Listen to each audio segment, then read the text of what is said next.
단계가 아니라 도전자, 그러니까 새로운 문명의 역할을 할 수 있는 위치 전환이 됐다는 뭔가 20세기와 21세기의 한국의 문명사적 위치가 바뀌었다고 생각합니다.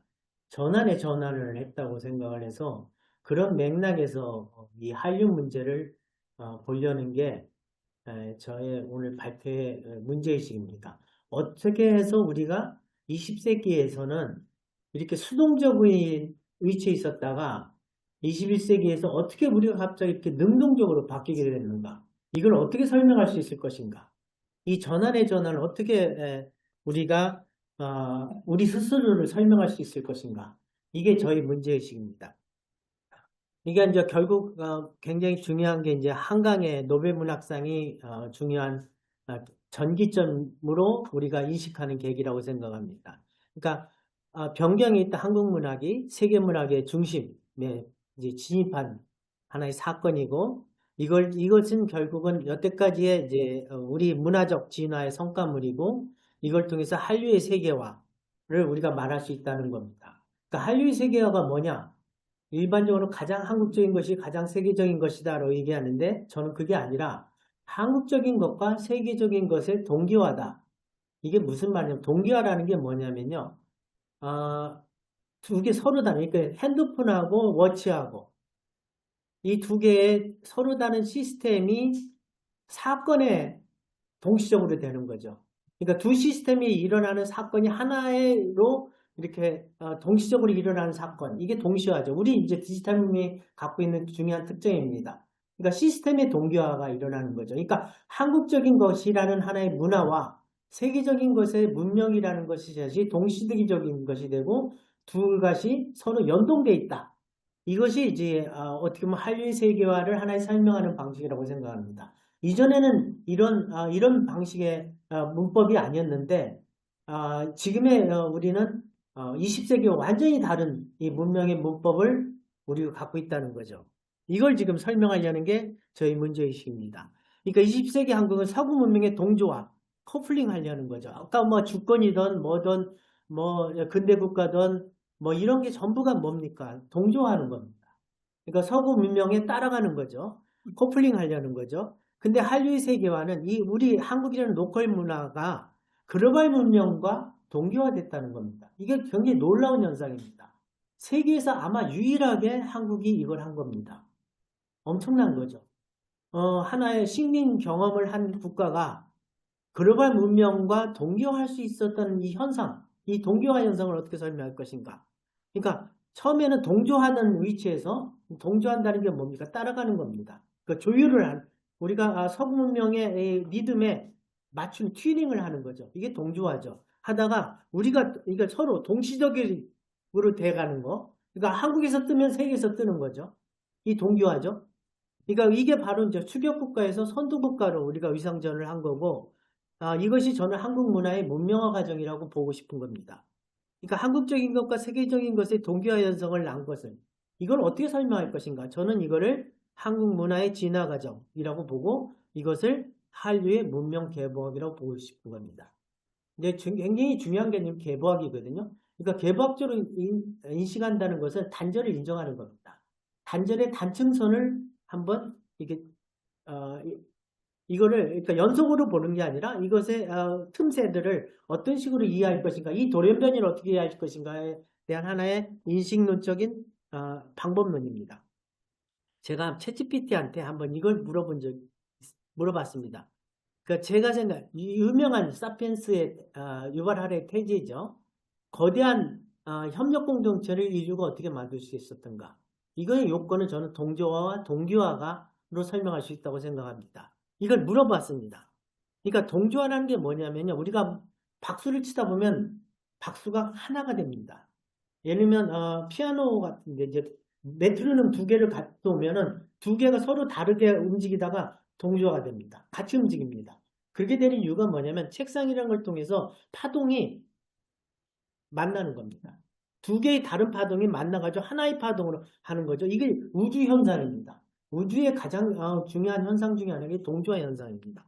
그러니까 아기하고 엄마하고 심장 소리가 막 지고요. 심지어 어떤 것까지 있냐면요. 한 가정에 있는 여성의 생리 주기가 같아집니다. 이게 놀라운 현상이죠. 이게 어떻게 설명할 것인가? 이게 동조화입니다. 그러니까 뭔가 파동이 같아져, 주파수가 같아지는 겁니다. 이게 동조화고요. 이걸 하는 게 군대에서 제시훈련입니다. 군대 가면 매일 하는 게 제시훈련입니다. 이거 왜 하냐면 동조화하기 위해서입니다. 하나로 만드는 방식입니다. 그러니까 주파수를 그러니까 개인적인 것들을 전부 집단화하는 방식의 동조화입니다. 이걸 통해서 뭘 하냐면 동기화를 하는 겁니다. 동기화는 두 가지로 설명할 수 있습니다. 그러니까 지금 우리가 하는 핸드폰의 동기화는 한 가지 동에 기약할 기에 동기화입니다. 이게 바로 뭐냐면 시크로나이제이션입니다. 이게 동시성, 싱크로나이제이션, 이 동기화가 있고요. 이거는 시스템의 동기화입니다. 또 하나 동기화는 뭐냐? 움직일 동자에 기회할 때 기자, 이 동기화입니다. 이거는 뭐냐? 목적 지향적으로 같아지는 겁니다. 하나의 목적은 그러니까 전쟁과 사냥 같은 겁니다. 동조화를 통해서 전쟁으로 갑니다. 그러니까 제시훈련을 통해서 전쟁을 하는 겁니다. 이게 동기화입니다. 그러니까 동기화란 말이 두 개가 묘하게 있는데 챗GPT가 이 두 개를 구분 못하는 겁니다. 이제 이게 재밌는 현상입니다. 인간만 이 동기화를 하기 때문에 인간이 거대 협력 공동체를 만든 거고 폴리스적 동물로 진화한 겁니다. 그러니까 동조화를 통해서 인간은 동기화라는 거예요. 그러니까 동기화 코오르디네이션을 하게 된 거죠. 그러니까 코오르디네이션이라는 게 뭐냐면 하나의 집단화 할 수 있는 거죠. 이게 이제 이겁니다. 이것이 인간이 갖고 있는 힘이죠. 자, 그렇다면 인간이 이 동기화를 할 수 있었던 건 뭐냐면 결국은 정보입니다. 정보 네트워크입니다. 인간이 정보 네트워크라는 걸 통해서 하나가 될 수 있는 겁니다. 그러니까 최근에 유발 아리 넥서스에서 이런 정의들을 하죠. 역사의 주인공은 사피엔스가 아니라 정보다. 그 정보라는 게 뭐냐? 서로 다른 지점들을 네트워크로 연결하는 무엇이다. 그러니까 정보의 네트워크를 만드는 접착체다. 그러니까 네트워크를 구성하는 하나의 이음새, 이게 정보라는 거죠. 그러니까 우리가 같은 한국인이라고 하는 거는 한국은 저는 정보 네트워크라고 봅니다. 우리가 갖고 있는 정보가 일치해서 이것의 동조화와 동기화가 일어나기 때문에 내 자신을 한국인이라는 집단 정체성을 갖게 된다는 거죠. 결국 문제는 뭐냐? 정보라는 겁니다. 이 정보의 유전자를 표현할 말이 밈입니다. 그러니까 한국의 문화적 진화라는 과정을 통해서 이 밈이 우리한테 주입된 겁니다. 자, 그렇다면 이 한국인의 밈이 어디서 왔는가? 이것이 문명의 계보학입니다. 결국 가장 정보 네트워크에서 중요한 게 매체입니다. 왜 그러냐면 정보를 생산하고 재생산하고 유통하고 소통하는 건 매체이기 때문에 그렇습니다. 그러니까 매체가 네트워크를 규정합니다. 이게 유명한 맥루한의 태제죠.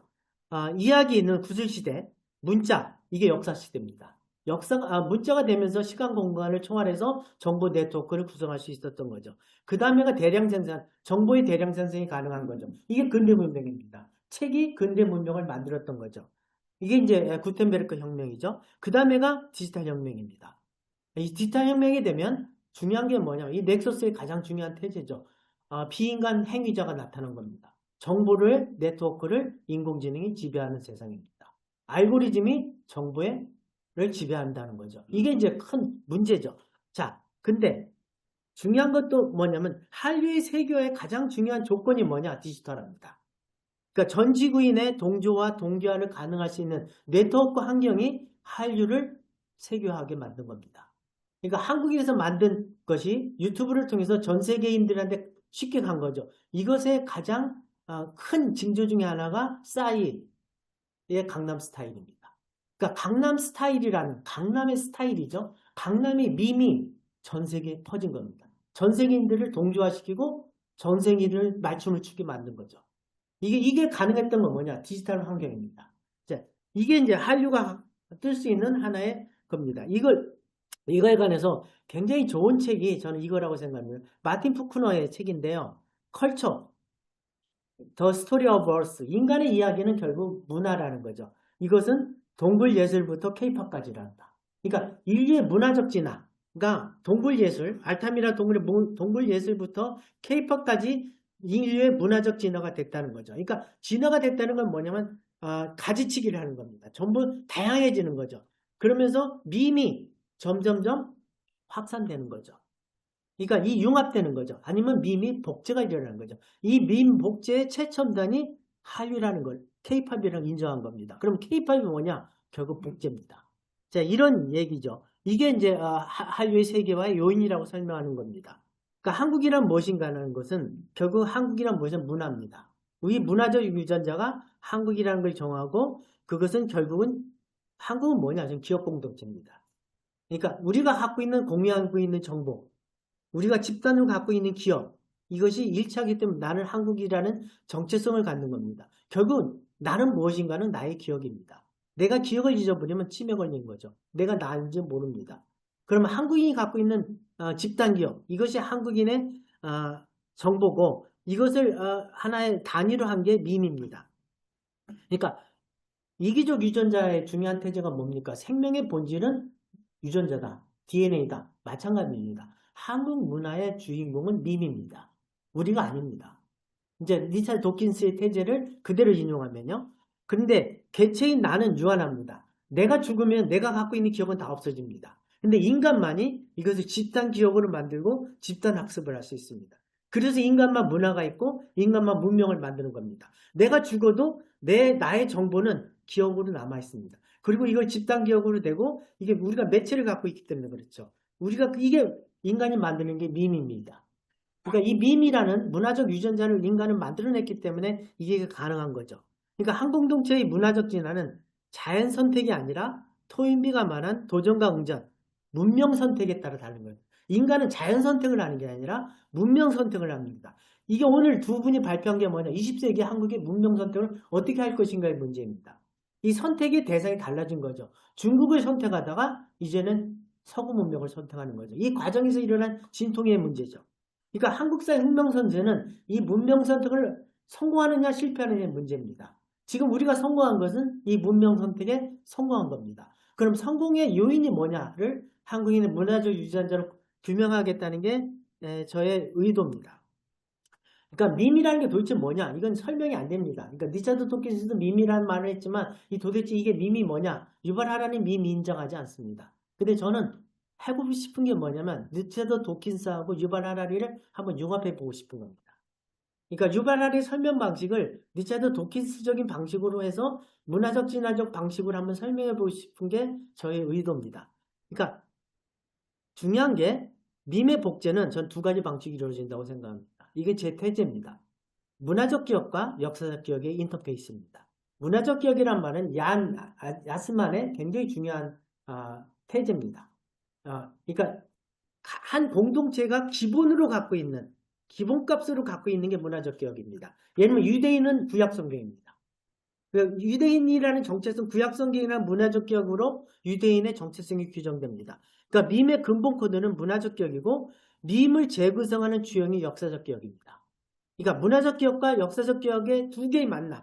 그러니까 DNA가 만약에 두 개의 사슬이라면 문화적 기억이라는 것이 하나의 큰 종이, 그게 있다면, 주축이로 있다면 거기에 역사의 기억이 엮이는 거. 이런 방식으로 저는 문화 유전자가 형성된다고 생각합니다. 그러니까 문화적 기억은 집단이 오랜 시간에 걸쳐 있는 의례, 신화, 문서, 상징, 의도적으로 보존되는 기억입니다. 익히지 않도록 기억되는 과거입니다. 그러니까 과거를 박제화하는 거죠. 그러니까 절대로 잊어서는 안 되는 기억. 이게 문화적 기억입니다. 이거 이러면 우리 정체성 깨진다. 이게 유대인의 구약과 같은 거죠. 그러니까 이걸 통해서 밈의 안정성을 유지합니다. 그 다음에 역사 기억은 뭐냐? 특정 시대 경험과 사건을 기록하는 집단 서사입니다. 다른 말로 하면 현재와 과거의 대화로 만들어지는 기억입니다. 이게 역사죠. 그러니까 하나는 구조고요. 하나는 사건입니다. 그러니까 문화적 기억은 구조적으로 있는 거고요. 역사적 기억은 사건으로 있는 겁니다. 이 두 개, 이 사건과 구조와 사건이 만남 방식으로 저는 구성된다고 보는 겁니다. 공동체의 문화 코드 밈은 문화적 기억에 뿌리를 두고 역사적 그림 속에서 복제되는 두 기억의 인터페이스로 저는 변화한다고 생각합니다.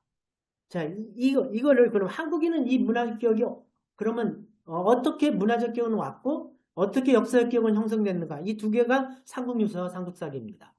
문화적 기억의 원어는 삼국유사고요. 삼국유사의 사자는 역사사자가 아닙니다. 일사자입니다. 역사적 기억의 원형은 삼국사기입니다. 자, 여기는 하나의 존재론이 있습니다. 그러니까 존재론이 아니라 관계론인데요. 이제 세계라는 거는 이게 카를로 로벨리의 관계적 존재론의 태제죠. 세계는 상호작용의 촘촘한 그물망이다. 대상이 상호작용하는 그 자체로 존재한다. 결국은 뭐냐? 관계가 존재를 만든다는 겁니다. 내가 누구인가 하는 거는 상호작용에 상호작용하는 것에 대상에 비춰진 것이 나라는 겁니다. 그러니까 상호작용을 하면서 서로에게 비춰진 것이 나의 정체성이라는 겁니다. 그러니까 타자에 의해서 타자와의 관계 속에서 만들어지는 게 대상이라는 겁니다. 그러니까 이게 이제 이거를 베르그송은 물질과 기억으로 설명합니다. 뭐냐면 공간 속에서 운동이 일어나는 게 아니라 운동이 공간이라는 겁니다. 이게 빅뱅이거든요. 그러니까 빅뱅에 통해서 공간이 생겨난 거거든요. 빅뱅이라는 사건이 공간을 만들어내는 겁니다. 빅뱅이라는 운동이 공간을, 그러니까 완전히 뒤집는 겁니다. 그러니까 완전히 존재론으로 설명하는 게 아니라 관계론으로 설명하는 겁니다. 모든 건 관계고 모든 건 상호작용이고 나는 무엇인가 하는 것은 다른 것과의 관계 속에서 내가 규정된다는 거죠. 그러니까 아까 저기 윤비 선생도 비슷한 얘기하고 아마 강상준 선생도 비슷한 얘기한 것 같은데 그러니까 이 실체를 인정하지 않는 겁니다. 관계 속에서 실체는 끊임없이 변화한다는 겁니다. 이 변화를 이걸 설명하는 게 밈입니다. 그러니까 한국은 공동체 구성원들이 상호작용의 관계로 만들어진 네트워크고 그 네트워크의 관계를 짜는 고유한 패턴이 있습니다. 이게 문화입니다. 그러니까 한 공동체는 한 공동체의 네트워크를 형성하는 문법이 있다는 거죠. 그리고 한국 문화, 그것은 또 진화한다는 거죠. 그 패턴이 문명이라 일컬어지는 거대한 네트워크와 연결로 변형됩니다.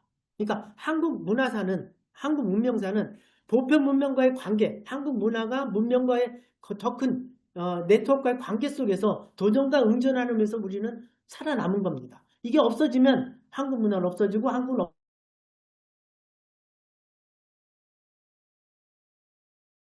위대한 거죠. 이어갖고 지금에 와서 뭔가 이 문화가 문명화다.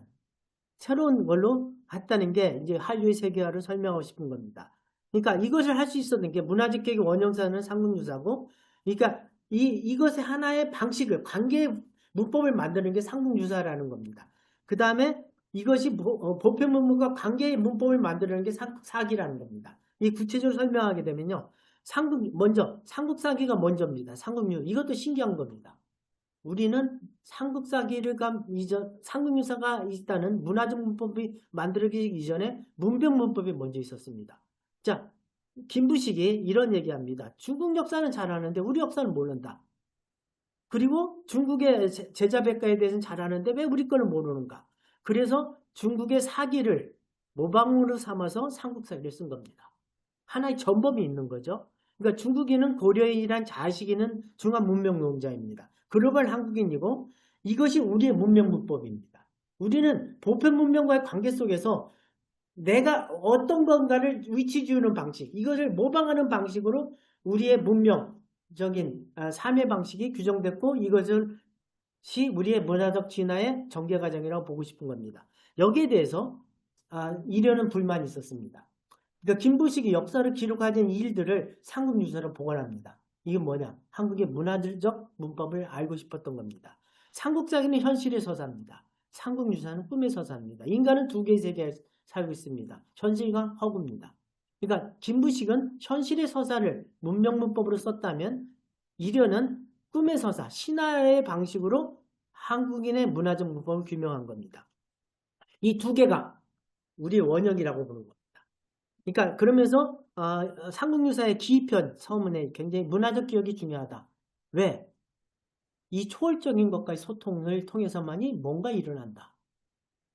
이게 이러기 때문에 김부식이 하지 않은 것을 나는 쓴다는 겁니다. 그렇다면 한국이라는 것이 생겨났을 때 어떠한 기이한 일이 일어났는가?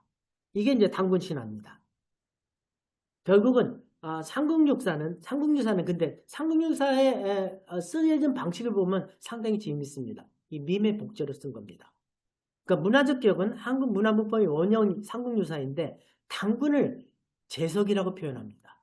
제석은 뭐냐면 불교에서 세간의 통치자, 왕과 신을 연결하는 매개자입니다. 불교의 문법으로, 불교의 용어로 단군을 표현한 겁니다. 그러니까 자기가 알고 있는 문명 문법으로 단군을 표성화한 겁니다. 그러니까 밈을 복제한 거죠. 그 다음에 삼국유사의 마지막 권이 효선편입니다. 효는 유교고요. 선은 불교입니다. 삼국유사 안에 유불선이 다 있습니다. 그러니까 결국 비빔밥입니다. 삼국유사가 바로 비빔밥 한국 문화 문법의 전형입니다. 이려는 이 자기가 알는 불교, 유교 이걸 다 가지고 복제하는 방식으로 한국 문화 문법을 만든 겁니다. 이것이 우리의 원형입니다. 그러니까 이 두 개, 그러니까 김부식의 삼국사기와 김부식의 삼국유사 하나의 문법교육이고 하나는 문화 문법이고 하나는 문화적 교육이고 하나는 역사적 교육. 이것이 우리의 출발점이라는 보는 겁니다. 이것이 한국 문명의 대부학의 출발점입니다. 기원은 아닙니다. 자, 저는 이거 풍류도로 보는 것에 대해서 반대하는 겁니다. 자, 이게 왜 그런지를 이따 설명하겠습니다. 자, 첫 번째가 모방입니다. 자, 조선은 뭐냐? 이것의 전형입니다. 조선의 정체성은 이중 정체성입니다. 혈연적으로는 단군이고요. 문명적으로는 기자입니다. 나는 혈연적으로는 단군의 자손이고 문명 정체성은 기자입니다. 이게 조선입니다. 그러니까 단군 조선과 기자 조선에 묘하게 얽혀 있는 게 조선 왕조입니다. 이게 이제 두 사람한테 제소를 지내는 태조 왕조실록의 기록입니다. 근데 조선 왕조실록에 보면 단군은 121번 나오고요. 기자는 468번 나옵니다. 그러니까 조선 왕조는 결국 문명사적으로 기자조선의 보평문명 코드로 있는 겁니다. 이러니까 조선이라는 그 정체성은 조공첩봉관계의 사대주의 문명국가입니다. 이제 이런 식의 조선의 정체성인 거죠.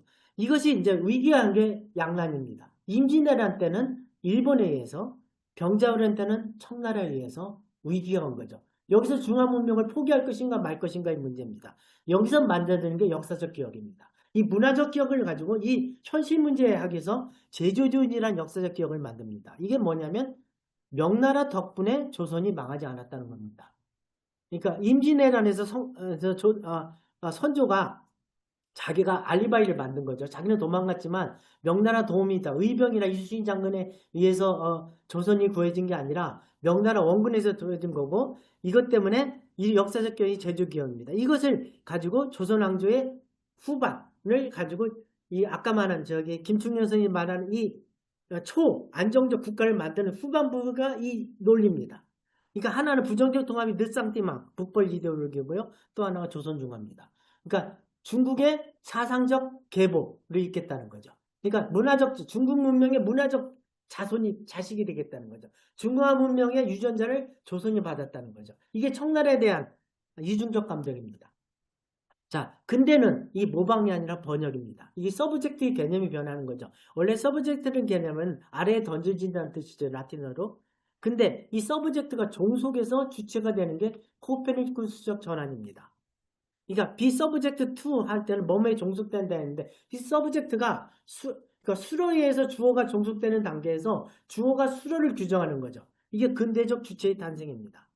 그러니까 예를 들면 이 역사 문법으로 보면 동이, 동국 이건 뭡니까? 중국이라는 중심에 대해서 우리는 동쪽에 있다는 방식이거든요. 그러니까 중국이라는 수로에 종속된 서브젝트였던 겁니다.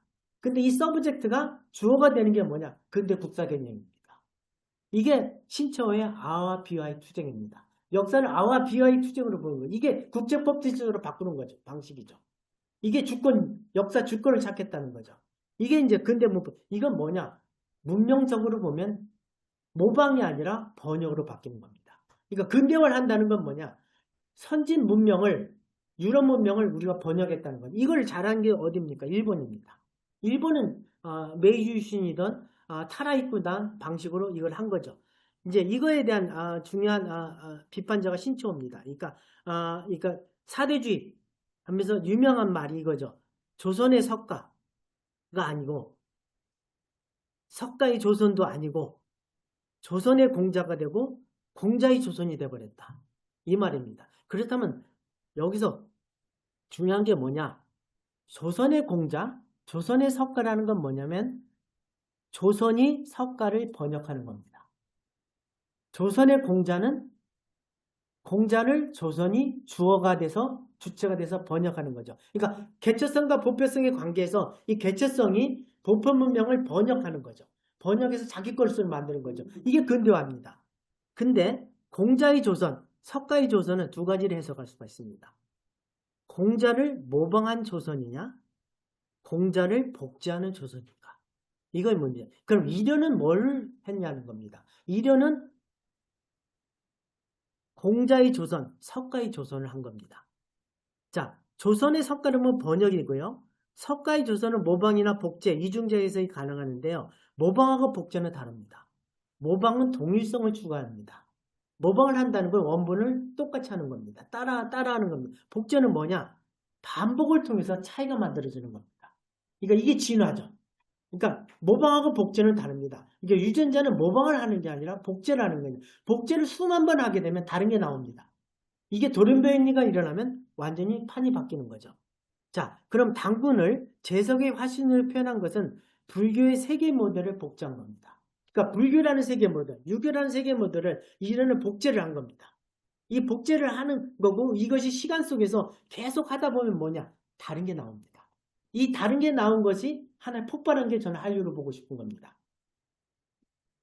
자, 한류는 원본이 없는 복제를 통한 혼종성 그 자체입니다. 싸이의 강남 스타일은 강남의 스타일은 이건 모방이나 번역이 아니라 밈의 복제입니다. 강남 스타일이라는 것 자체가 한국적입니까? 전혀 한국적이지 않습니다. 오히려 서구적이죠. 뭔가 강남하면 이미지가 이상하지 않습니까? 그러니까 크리스탈 앤더슨 교수의 유명한 책이죠. K-팝은 흑인 음악이다. 그러니까 K-팝의 흑인 음악이라는 것은 이미테이션이 아니라 어댑테이션이다. 어댑테이션이라는 용어는 진화 용어입니다. 적응하는 거죠. 환경에 적응한 거죠. 그러니까 K-팝은 흑인 음악을 모방한 것이 아니라 적응한 겁니다. 적응하다니까 변이한 겁니다. 이게 어떻게 일어났냐면 미팔군입니다. 한국 음악, 한국 근대 음악, 신중현 음악이든 뭐 패티김이든 이게 다 어디서 나온 거예요? 미팔군에서 나온 겁니다. 그러니까 미팔군을 해가서 완전히 문화적 식민지죠. 아니 문화적 하나의 다른 적이죠. 시해폭군적 지역이죠. 여기서 새로운 혼종이 나타날 수 있는 용광로가 됐던 거죠. 이것이 이 개박적으로 연결된 게 지금의 케이팝 아닌가 이렇게 보고 싶은 겁니다. 자, 이건 다 뭐냐? 밈의 복제라는 겁니다. 이걸 잘못 썼는데요.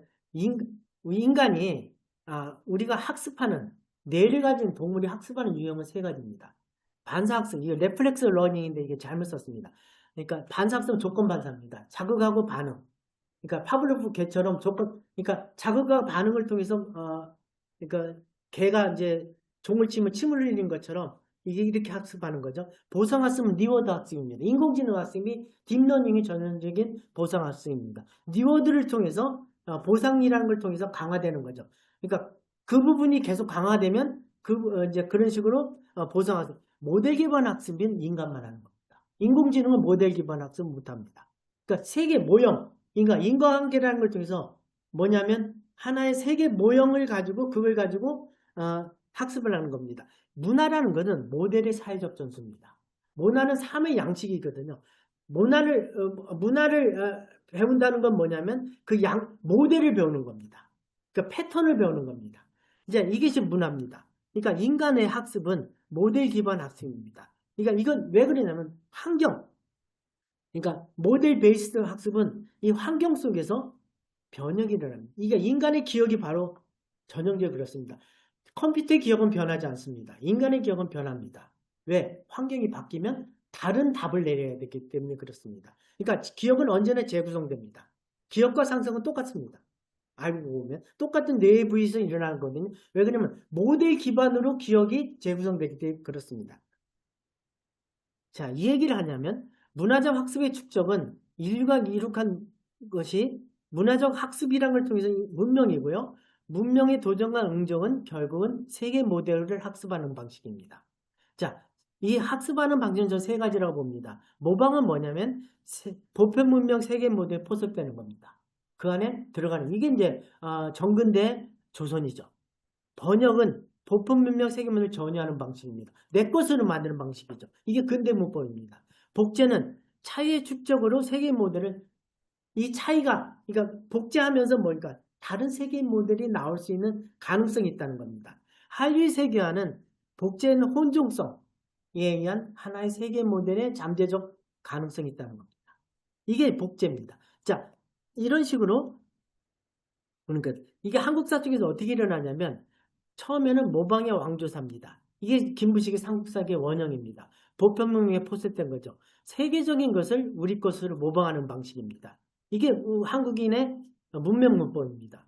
두 번째가 번역의 민족사입니다. 보편문명을 한국화하는 거죠. 한국화하는 방식은 두 가지입니다. 그러니까 식민지 근대화론이냐 내재적 발전론이냐. 예를 들면 우리 자체 내에서 뭔가 한다면 일본처럼 이건 번역입니다. 근데 못했으니까 일본에 의해서 근대화 되었다. 이런 이중 번역을 한 거죠. 이게 이제 식민지 근대화입니다. 그러니까 세계적인 것을 우리 번역한 복제의 문명사는 뭐냐? 이론의 방식인 겁니다. 세계적인 것의 밈을, 그러니까 정근대에서는 중국의 밈, 뭐 유교를 하든 불교를 하든, 그 다음에 근대에 와서는 기독교를 하든, 아니면 유럽 문명을 하든, 그러니까 끊임없이 다른 것들을 우리는 끊임없이 이 복제를 하는 거죠. 그러다 보니까 비밀밥이 되고, 이러다 보니까 새로운 것이 생성될 수 있는 가능성인 거죠. 중요한 건 뭐냐면 디지털 문명 시대는 소유의 방식이 아니라 공유의 방식입니다. 그러니까 음반을 소유한 게 아니라 음반을 그러니까 다운로드합니다. 이게 매체적 조건이 달라진 거예요. 네트워크 환경이 달라진 거죠. 해서 복제 문명이 이 복제 방식이 꽃을 피울 수 있는 조건이 된 겁니다. 옛날 소유 시대에서는 이 복제라는 것 자체가 어려웠습니다. 근데 디지털 환경이 되면서 완전히 무한 복제가 가능해진 겁니다. 여기서 우리가 엄청난 이득을 본 거죠. 그러니까 디지털 정보 네트워크에 의해서 밈이 대확산된 게 한류의 세계화할 수 있는 가장 큰 요인이라고 보여집니다. 자, 여기서 이게 전통론으로 볼 것이냐 문화진언으로 볼 것입니까? 그러니까 전통론으로 보는 방식은 저는 기본적으로 번역이라고 봅니다. 복제론으로 보는 건 진화론입니다. 전통과 근대 단절을 극복하려는 시도가 전통론입니다. 그러니까 이게 근대화 이론에서 많이 나오는 게 전통론입니다. 왜? 우리 안에 가능성이 있었다. 뭔가 연결시켜 보고 싶은 겁니다. 전통이란 말 자체가 전달하다 넘겨주다 라틴어의 트라디티오에서 나온 겁니다. 그러니까 전통론은 한국적인 것과 연속성을 강조하는 기본적 내리적 발전론입니다. 그러니까 우리 안에 뭔가가 있었던 거고 이것이 넘겨받아서 변형이 됨으로써 근대적인 것으로 트랜스포메이션 됐다. 이게 전통론입니다. 근데 밈 복제론은 뭐냐? 세계적인 밈을 복제 사용하는 방식입니다. 그러니까 한국적인 밈을 재창조하는 겁니다. 그러니까 전통과 다른 거죠. 그러니까 전통론은 뭔가 원형이 있는 겁니다. 뭔가 실체가 있다고 생각하는 거고 밈이라는 거 실체라는 걸 부정하는 겁니다. 그러니까 끊임없이 그냥 계속 복제하는 겁니다. 언제나 계속 변형되는 것밖에 그러니까 관계론적인 방식입니다. 그러니까 존재론적인 방식을 실체론적인 방식으로 보는 게 아니라 관계론적인 방식으로 네트워크적인 방식으로 하나의 완전히 인식론이 다르다는 겁니다. 그러니까 한류의 기호는 저는 전통론이 아니라 민복제론이라고 보는 겁니다. 그러니까 고조선을 잡거나 뭐 풍류를 찾겠다는 게 아니라는 겁니다. 그러니까 이거는 끊임없는 혼종성의 문명의 방식, 이것이 방식이 나온 거지 뭔가 우리 것이 있었고 그 가능성이 지금에 와서 됐다. 저는 이렇게 식으로 보지 않는다는 겁니다. 이게 바로 계보학적 방식입니다. 예를 들면 백남준 같은 분 가장 전위적입니다. 그러면서 한국적인 거, 동양적인 걸 구현한 겁니다. 이 두 개의 관계를 어떻게 볼 거냐는 거죠. 이우환이나 김환기 가장 뜬 예술가들이죠. 이분들은 전통을 재해석하지 않았습니다. 한국적인 것과 세계적인 것, 이 두 개를 왔다 갔다 하는 거죠. 이 두 개가 뭐야? 동기화되는 겁니다. 이 두 개가 그냥 섞이는 거예요. 혼종이 돼버린 거예요. 그러니까 이런 식으로, 그러니까 이분은 전통 농자들 아니거든, 이분들이요. 이게 한류의 하나의 원조들이라고 보여지는 겁니다.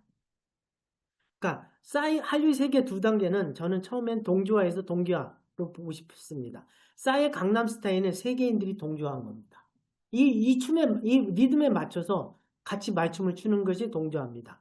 한강의 한국문학과에서 세계문학 문턱 넘기는 동기화라고 봅니다. 이걸 상징적으로 보여주는 게 한승원과 한강의 관계입니다. 이 한강 작가가 노벨상을 받았을 때 한승원 작가 이런 말 했습니다. 이전에는 한강이 내 딸이 한승원의 딸이라고 불렸는데 이제는 자기가 한강의 아버지가 됐다. 이게 뭐냐? 20세기 한국 문학이 한강을 통해서 21세기 세계 문학이 된 겁니다. 이제 이게 바로 한국 문학이 세계 문학과 동기화되는 거고 이럴 수 있었던 거예요. 이제 채식주의자가 하나의 이런 코드를 만들어내는 거죠. 생태 페미니즘이죠. 그러니까 여성의 뭔가 자연을 동시에 억압하는 근대 문명에 대한 저항서사, 동물성을 극복하는 거, 결국 식문학, 소객체, 생태계 이런 식의 방식이죠. 결국 문화라는 거는 소유가 아니고 공유고 트랜스포머라는 거죠. 그러니까 원조를 따지는 거는 반문화라는 겁니다. 김치공정, 뭐 이런 한복공정 이거는 우리 거라는 원조 논쟁이거든요. 그게 저는 한국 문화는 그거 아니라고 봅니다. 우린 비빔밥이고 섞음이고 혼합이고요. 한반도라는 것은 대륙과 해양 문명, 이 좁은 에라. 그러니까 우리는 이 좁은, 그러니까 에스모 글로의 유명한 책이죠. 이 좁은 에라, 양쪽에서 조여오는 거, 이 사이에서 뭔가 새로운 에너지가 나오는 거죠. 그리고 한국 문화적 진화의 방향성은 이 K자 띄는 거죠. K자 다 K자, 근데 K 이니시아티브가 진짜로 되려면 K자가 떼어지는 겁니다. 이게 보편성을 획도하는 거죠.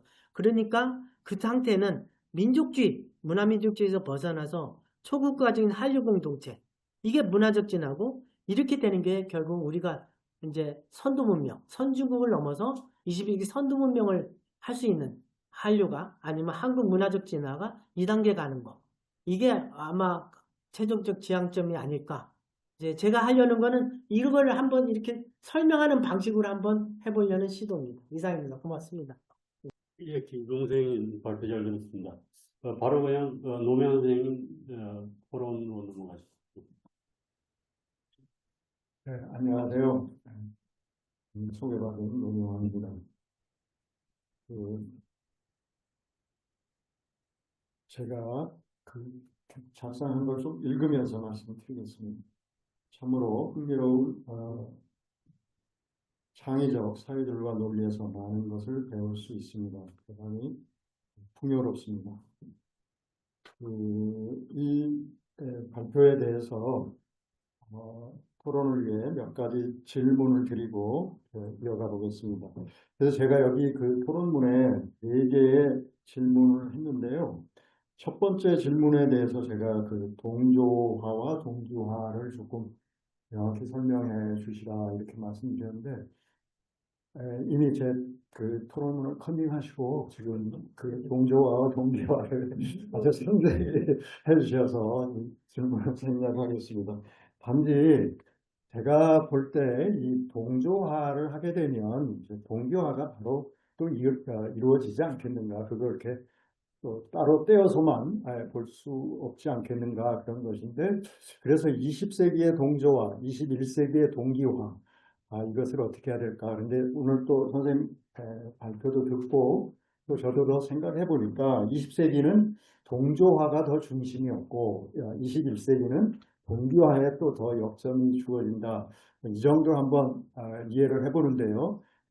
제가 이해하는 거하고 다르면 이따가 또 좀 보충 설명을 해주시면 감사하겠습니다.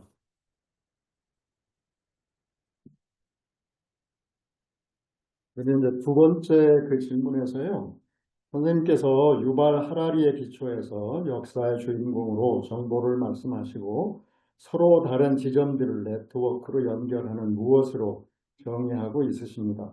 특히 선생님께서는 카를로 로벨리의 관계적 존재론으로부터 아래의 표현을 빌려오고 있으십니다. 세계는 상호작용의 촘촘한 그물망이고 대상에 상호작용하는 그 자체로 존재한다. 저는 이 지점에서 개인적으로 그리고 토론자로서 대단히 큰 뜨거운 공감을 얻습니다.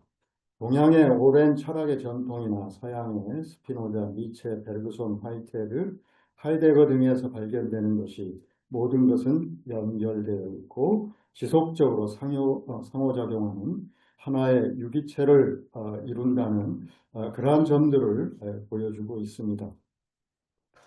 한국의 문화가 바로 이러한 세계 연결망과 화이고 정보의 형태와 진화 정도 등으로 한류의 문명 계보학을 이야기할 수 있겠구나 하고 제가 생각을 해봅니다. 이 지점에서 제가 이렇게 말씀을 드리면 또 오늘 제가 여기 와서 발표를 들으면서 생각이 나서 토론문에 없지만 이렇게 첨언해서 말씀을 좀 드리고자 합니다. 이것이 오늘 제 토론의 뜻을 더 부여할 수 있을 것 같아서요. 제가 아까 김충렬 선생님 발표에서 조선시대에 그것을 그 어떤 유교, 유학적인 관점이라기보다는 성리학적 관점에서 우리가 이야기를 해보는 것은 또 어떤가 하는 것인데, 그거는 제가 이제 지금 말씀드리고자 하는 건 복선이 있어서 그런 건데요. 그러니까 우리가 어떤 근대화에 적응을 잘 못한 것을 찾아내는 원인으로서 유학의 어떤 정적인 사회적, 인간적 관계에서 볼 수 있지만, 또 지금 그 김기봉 선생님이 말씀하시는 이 역동적인 상호 연결과 상호 작용과 새로운 창발, 뭐 이런 관점에서 본다면 그 성리학적 세계관에서의 음양오행, 음과 양이 서로 같은 것이면서 다른 것이 끊임없이 연결돼서 상호작용하는, 그래서 오행 새롭게 창발을 해내는 이제 그러한데, 그것을 이끌어가는 것이 아니라 뭐 이냐 기냐 하는 것은 우리가 별도로 본다고 해도 바로 이제 이런 점을 연결해서 이제 근대성을 넘어서서 가야 하는 이 시대, 어떻게 보면 강상규 선생님께서 말씀해 주신 이 주권 국가 개념, 어떻게 보면 주권 국가 개념이라고 하는 것은 이러한 어떤 성리학적 세계관에서 본다면 그 연결과 상호작용을 굉장히 좁게 만든 것이죠. 국한시켜버린 것이죠. 주권 국가라고 하는 것에. 그렇게 본다면 그 근대성이라고 하는 것은 가야 할 방향이 아니라 뭔가 문제를 가질 수 있는, 오늘날 우리가 넘어서야 되는, 아까 강상규 선생님께서 말씀해 주신 지구적 차원의 환경 문제라든가 뭐 이제 이런 여러 상황 속에서 주권 국가 개념으로만 해결할 수 없는 이러한 차원, 우리가 주권 국가 차원에서 계속 우리는 해결해야 되고 중대한 것인데, 근데 또 그것을 넘어서서 가야 하는 이러한 차원, 그렇게 본다면 저는 어떤 그러한 음양오행의 그러한 어떤 성리학적 세계관이 오늘날 한류에 이러한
그러한 역할을 어떤 주권국가 개념이 갖는 한계성, 이제 이런 것을 넘어서서 어떤 지구적 차원의 공동체의 어떤 필요한 이러한 것들을 우리가 해볼 수 있지 않느냐, 이제 이러한 것입니다. 제가 세 번째에서 이야기했던 삼국사기, 삼국유사에서 이 그 어떤 문자 기록적 전통만이 아니라 어떤 무속 뭐 이제 이런 것도 이야기했는데 거기서 제가 어떤 가무강신의 어떤 풍류도 이런 걸 생각해봤고요. 이제 일련의 삼국유사 같은 경우는 이러한 신화 이것을 담고 있는 것이니까 이제 어떤 구술 전통 여기 해당되겠는데 그래도 이게 문자화 되면서 이제 내려올 수 있는 그 문자화 힘이 있기 때문에 오늘날까지도 문자화 되지 않은 것들의 어떤 힘을 말씀드리고자 해서 그렇게 했고요.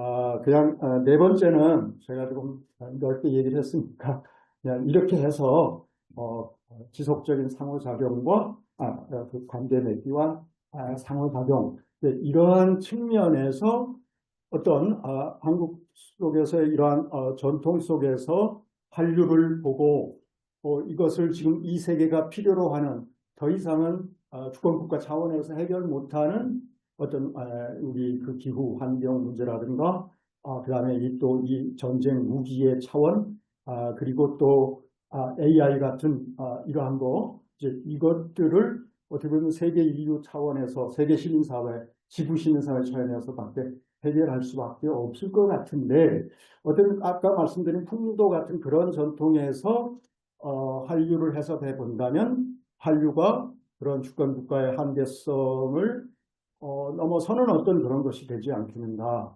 여기에 대해서 선생님 좀 말씀 주시면 감사하겠습니다. 예, 선생님 말씀 감사드립니다. 3분의 질문을 받고 토론자의 질문에 대하고 합쳐서 우리 발표자가 대답을 하는 것 그렇게 예. 선생님. 네, 이제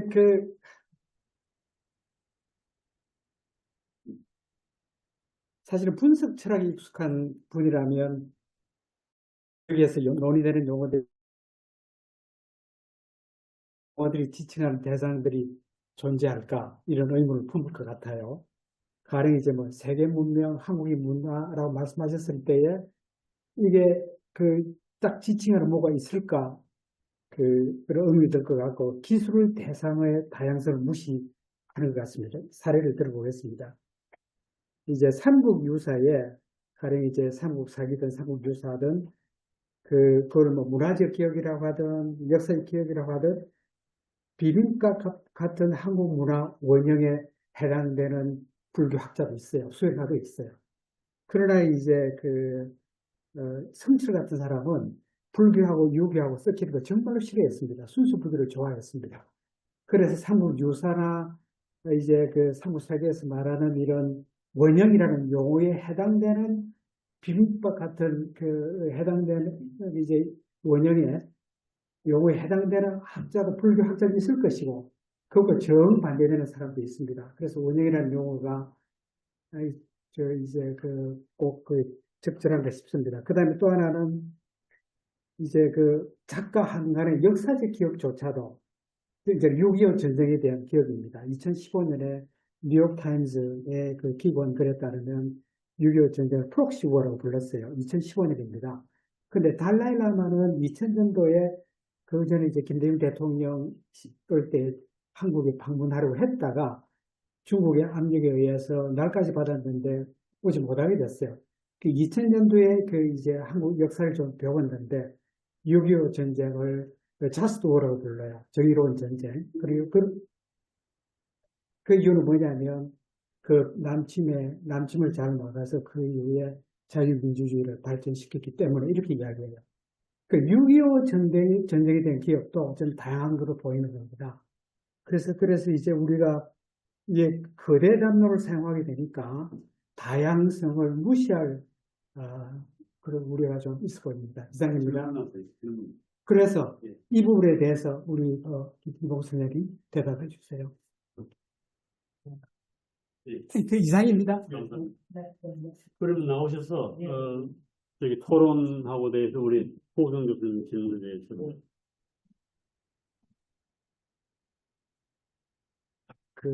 노명환 선생님 질문을 읽고 제가 동조화가 돼가서 질문과 대답을 동기화했습니다.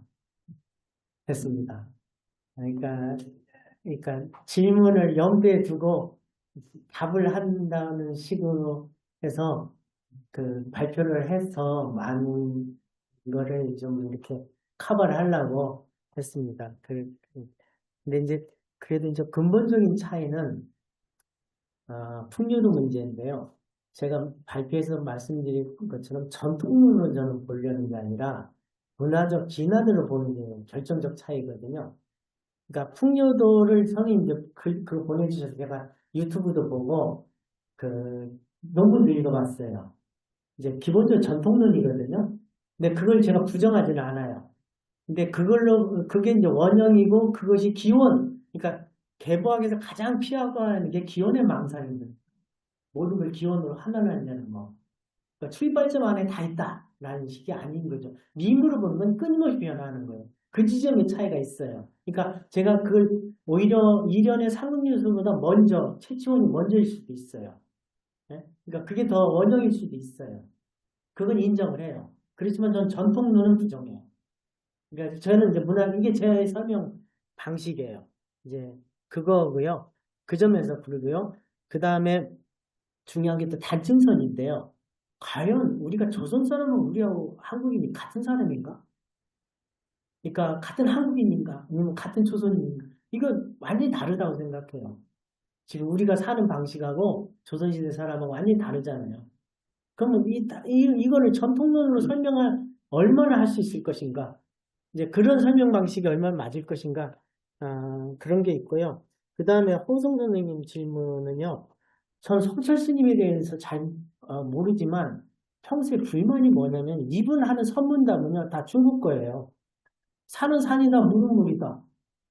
그리고 성철 스님 하는 말씀 가만히 들어 병암론이나 그 조주 뭐 선사가 한 얘기나 그 얘기 리바이벌이거든요. 그래서 왜 모방을 하실까? 그리고 원형 불교 아니에요. 저쪽 초기 불교 아니거든요. 성철 스님. 중국 불교지. 제가 보기에는. 여기 무식해서 하는 말. 그러니까 성철 스님이 하는 방식이 화두선 이거는 중국 불교지 초기 불교 아니거든요. 그러면 성철 스님 자체도 저는 복제한 불교라고 생각을 해요. 그러니까 자기 말로 이렇게 하신 게 아니라 거의 대부분의 화두가 그 중국에서 이미 선사들이 한 화두들 아니냐는 거예요. 이걸 어떻게 설명할 것이냐는 거죠. 네? 그러니까 무하니까 어차피 그게 뭐 몇 거고 다 부처님 말씀을 불설이냐 아니냐는 부처님 말씀은 다 똑같죠. 실제 석가모니 안 해도 뭐 그렇게 하면 할 말이 없어요. 근데 초기 불교는 아니거든요. 그거고요. 그 다음에 기억이요. 제가 기억을 끊임없이 하는 기억은 언제나 변해요. 어제의 기억과 오늘의 기억, 제가 발표할 때의 기억과 지금 기억은 다르거든요. 그러니까 저는 기억을 대문자 기억을 부정하는 거죠. 기억은 왜 그러냐면 상황에 따라서 우리가 생존하려고 기억이 있거든요. 생존을 위해서. 그러니까 환경이 계속 바뀌잖아요. 그러니까 기억은 계속 바뀔 수밖에 없어요. 그러니까 그게 역사적 기억이거든요. 근데 그 역사적 기억이라는 게 표청인데 심층적인 게 문화적 기억인 거죠. 이 두 개, 변하는 것과 변하지 않는 것, 이 관계 속에서 저는 밈의 구성 방식을 보려는 거예요. 이상입니다.